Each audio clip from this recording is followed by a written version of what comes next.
नमस्कार, मैं अशोक कुमार पांडे और स्वागत है आपका द क्रेडिबल न्यूज पर। कल रात को जिस तरह से ईरान में जनता सड़क पर आई है, एकदम अमेरिकी और इजरायली मीडिया में खलबली मची हुई है। अब हकीकत तो दिखा नहीं सकते हैं किसी सीएनएन में, या मैं तो यूं कहूं कि हिंदुस्तान के भी किसी गोदी मीडिया की यह औकात नहीं है कि ईरान में जिस तरह से जनता सड़क पर आई है वो पूरी हकीकत साफ साफ दिखाएं। सारे यही साबित करने में लगे हुए हैं कि अरे ईरान की तो पूरी जनता खामनेई के खिलाफ हो गई है। तो मेरा सवाल यह है कि ईरान में कल जो लाखों करोड़ों लोग सड़क पर उतरे हैं वो ईरान की अगर जनता नहीं है तो क्या पाकिस्तान की जनता है या हिंदुस्तान की जनता है? तमाम सारे वीडियोस कल आए हैं और उन वीडियोस को फर्जी साबित करने में लोग लगे हुए हैं। तो हमारे पास एक ऐसा एक्सक्लूसिव वीडियो है जिसको कोई फर्जी साबित नहीं कर सकता, क्योंकि इसको भीड़ के बीच से हमारे दोस्त ज़मीर अब्बास जाफरी साहब ने शूट किया है और शूट करके खास तौर पर द क्रेडिबल हिस्ट्री के लिए, द क्रेडिबल न्यूज के लिए, आप सबके लिए पेश किया है। ये पूरा वीडियो आपको हम दिखाने जा रहे हैं। इसके बाद हम एक और वीडियो आपको दिखाएंगे वहीं पे शूट किया हुआ। देखिए इस वीडियो को और जानिए हकीकत। अशोक कुमार पांडे जी के तमाम व्यूअर्स को आदाब, नमस्ते और सलाम अलैकुम। आज 12 जनवरी है। कुम के अंदर एक रैली ऑर्गेनाइज की गई है। पूरे ईरान में एक रैली ऑर्गेनाइज की गई है जिसके अंदर पैगाम यह है कि अमेरिका और इसराइल चाहता था कि ईरान को टुकड़ों में बांटे, ईरान की पब्लिक को डिवाइड करे, लेकिन ईरान की पब्लिक एक साथ एक सदा में आके कह रही है कि हम यूनाइटेड हैं। अमेरिका और इसराइल के तमाम प्रोपोगेंडा फेल हो गए। आज लाखों की तादाद में 100 से ज्यादा शहरों में लोग यूनाइट हुए हैं, नारा दे रहे हैं, रहबर मुअज्जम हजरत आयतुल्लाह खामिनाई जिंदाबाद, लब्बैक या खामिनाई। ये पैगाम है उनके लिए जो राइट्स करके ईरान को टुकड़ों में तोड़ना चाहते थे, उनके लिए पैगाम है कि ईरान बहुत इससे बुलंद है कि तुम छोटे छोटे फितनों से ईरान को डिवाइड कर सकते हो। नहीं, आप देखें यहाँ पर लाखों की तादाद में जहां तक आपकी निगाह जाएगी सिर्फ आपको लोग ही लोग नजर आएंगे। आप देख सकते हैं। और एक प्रोपोगेंडा ईरान के खिलाफ हमेशा किया जाता है कि ईरान में औरतों को दबाया जाता है, औरतों को कोई राइट्स नहीं है। जब आप देखें यहाँ पर हजारों की तादाद में औरतें मौजूद हैं, लोग मौजूद हैं।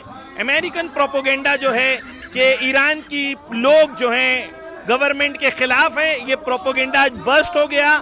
लाखों की तादाद में लोग मौजूद हैं, एक पैगाम दे रहे हैं, लब्बैक या खामिनाई, लब्बैक या खामिनाई। और दुश्मनों को भी एक पैगाम दे रहे हैं, मर्ग बर अमेरिका, मर्ग बर इसराइल, यानी अमेरिका और इसराइल मुर्दाबाद, और हम सब यूनाइटेड हैं, कभी डिवाइड नहीं हो सकते।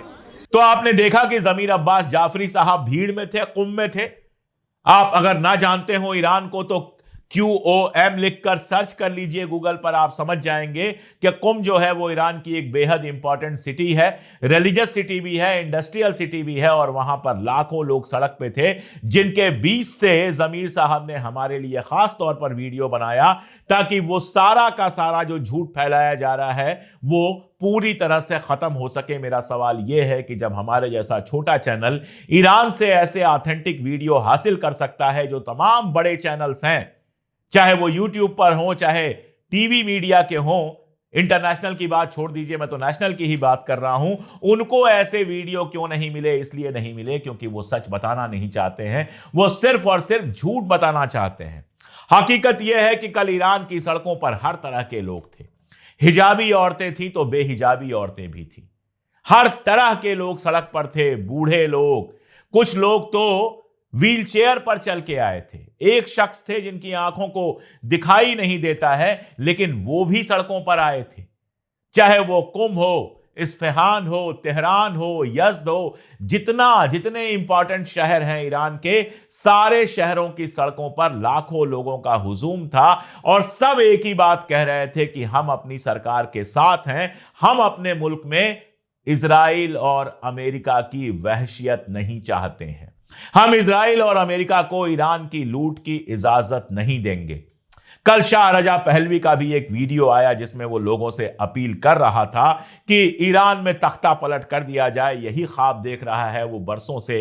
हर 2 साल 3 साल पर ईरान में इस तरह का कोई मूवमेंट खड़ा किया जाता है मोसाद और CIA के एजेंट्स द्वारा, और वो ख्वाब देखता है कि बस इसके बाद मेरे सर पर मुकुट आ जाएगा, मैं बिल्कुल ताज पहनकर वहां का बादशाह बन जाऊंगा, लेकिन उसकी जिंदगी यह ख्वाब देखते ही गुजर जानी है। इसका सबूत है ईरान की सड़कों पर लोगों से बातचीत का वो वीडियो, जिसमें लोग उसको क्या क्या कह रहे हैं वो जबान से कह पाना भी मेरे लिए मुश्किल है। स्क्रीन पर देखिए, कह तो लोग पर्शियन में रहे हैं, लेकिन अंग्रेजी के सबटाइटल हैं, स्क्रीन पर देखिए और खुद फैसला कीजिए कि शाह रजा पहलवी की ईरान के अंदर क्या इज्जत है। खैर, मैं खुद बहुत कुछ कहूं, इससे अच्छा है कि मैं सीधे चलता हूं सैयद आकिफ साहब के पास, जो कुम में ईरान में रहते हैं, और वहां से उन्होंने यह खास वीडियो सिर्फ और सिर्फ हमारे लिए करके भेजा है। देखिए वीडियो।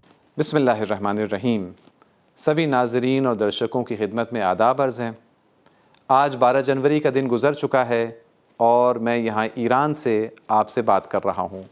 ईरान वही देश जिसके ताल्लुक़ से पिछले 2 हफ़्तों में आपने ख़बरों में, सुर्खियों में बहुत कुछ देखा, सुना और पढ़ा होगा। यहाँ हिंसा को लेकर, यहाँ जनता की नाराज़गी को लेकर, यहाँ तख्ता पलटने और खाना जंगी की ख़बरों को लेकर बहुत कुछ आपने सुना होगा। मेरी कोशिश ये रहेगी, मेरा प्रयत्न ये रहेगा कि आइंदा चंद मिनटों में बहुत ही मुख्तसर मैं यहाँ पिछले 2 हफ़्ते में जो हुआ है उसका एक ख़ुलासा और उसकी एक समरी आपकी खिदमत में पेश करूँ और फिर उसके संदर्भ में कुछ पॉइंट्स और नुकात भी अर्ज़ करूँ। आज से तकरीबन 2 हफ़्ते पहले, जैसे कि आप लोग जानते हैं, यहाँ पर एक प्रोटेस्ट का सिलसिला शुरू हुआ महंगाई को लेकर और यहाँ की करेंसी की डिवेल्यूएशन को लेकर नाराज़गी, मुश्किलात और प्रोटेस्ट का एक सिलसिला कई शहरों से ख़बरें मिली। लेकिन चंद ही दिन बाद, 1-2 दिन के अंदर ही इसके साथ हिंसा की भी ख़बरें आने लगी कि जो लोग प्रोटेस्ट कर रहे थे, जो प्रदर्शनकारी थे, मुजाहिरीन थे, उनके दरमियान कुछ ऐसे लोग जो अपना मुंह छुपाए रहते थे, उसमें अचानक आते थे, फिर आग लगाते थे, पत्थर फेंकते थे और कहीं कहीं तो उन्हीं ने गोलियां भी चलाई और ये हिंसा की ख़बरें कुछ शहरों से आने लगी।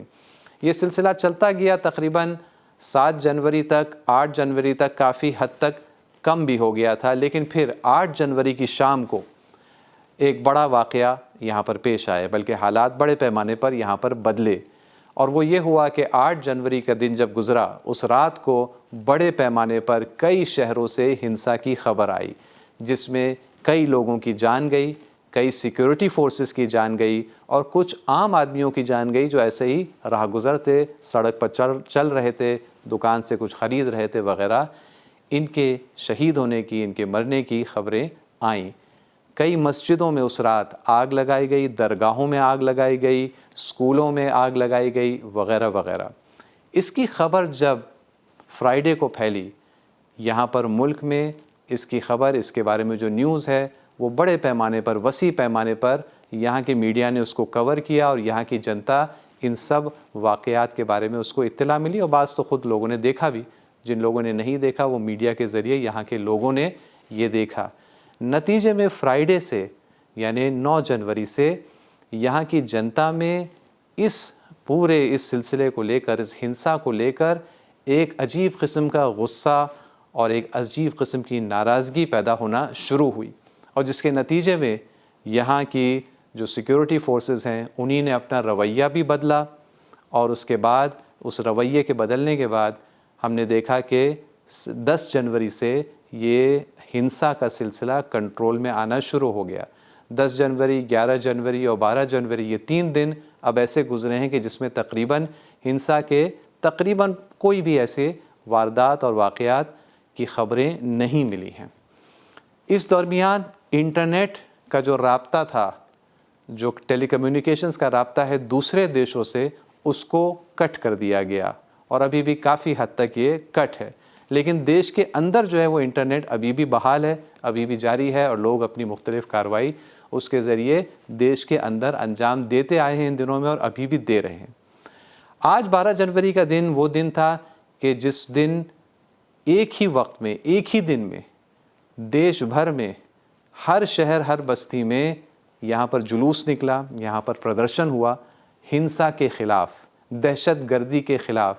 और हम इस दहशतगर्दी और हिंसा के पीछे जो वाज़े तौर पर यहाँ की जनता के लिए ये एकदम 2 और 2 4 जैसी बात है, एकदम स्पष्ट कि इसके पीछे अमरीकी साम्राज्यी सहयूनी षड्यंत्र का बुनियादी किरदार है। इस सब के ख़िलाफ़ आज बहुत बड़े मुज़ाहरे हुए। मैं जिस शहर में रहता हूँ, कुम में, वहाँ पर मैंने नज़दीक से इस मुज़ाहरे को देखा। बहुत बड़ी तादाद थी, बहुत बड़ी तादाद थी और इसी तरह की ख़बरें पूरे देश के हर शहर से खबरें आ रही हैं।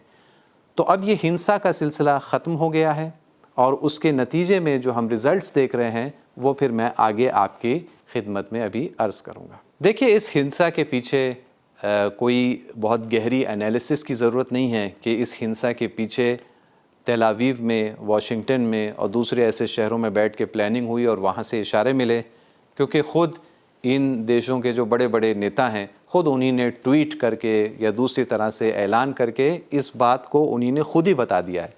तो ये कोई अब अंदाज़ा और अनुमान लगाने की ज़रूरत नहीं है कि ये हिंसा का जो ये दौर रहा ईरान के अंदर जो अब ख़त्म हो गया है, इसके पीछे कौन था, ये तकरीबन स्पष्ट है।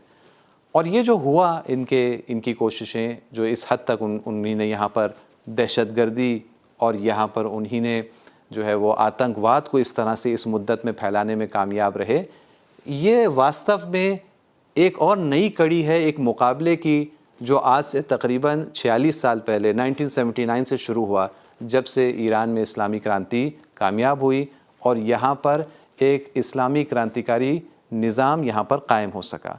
उसमें मुख्तलिफ़ जो है इस मुकाबले में अलग अलग एपिसोड्स रहे हैं और जंगें रही हैं, मुख्तलिफ़ किस्म के कल्चरल मुकाबले, इकनॉमिक मुकाबले, आप लोग उससे वाकिफ़ हैं और आगाह हैं। ये उसके एक लेटेस्ट उसका एपिसोड था कि जो यहाँ पर पेश आए कि जहाँ पर दुश्मन ने फिर आक्रमण किया।